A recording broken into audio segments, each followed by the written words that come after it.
વરસાદની વાત કરીએ, સુરેન્દ્રનગર જિલ્લામાં અત્યાર સુધી ધોમધખતો તાપ અને ગરમી પડી. હવે હવામાન પલટાયું છે અને સુરેન્દ્રનગરવાસીઓને થોડી રાહત મળી છે. રતનપર, જોરાવરનગર, વઢવાણ અને સુરેન્દ્રનગર શહેરી વિસ્તારોમાં વરસાદ થયો. આવતીકાલે વિશ્વ યોગ દિવસ છે, ત્યારે વિશ્વ યોગ દિવસની ઉજવણી કરવાની છે તે ગ્રાઉન્ડમાં પણ પાણી ભરાયા.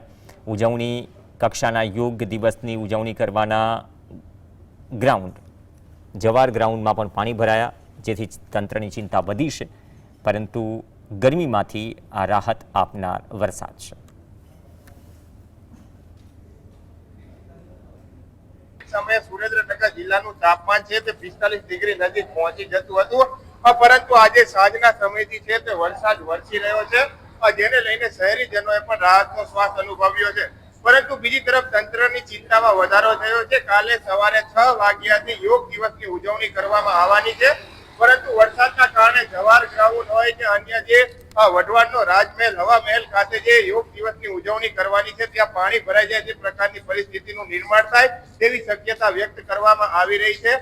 ત્યારે હાલના તબક્કામાં યોગ દિવસની ઉજવણી મોકૂફ રાખવા અંગેની વિચારણા પણ તંત્ર દ્વારા શરૂ કરવામાં આવી છે. ફજલ ચૌહાણ, CS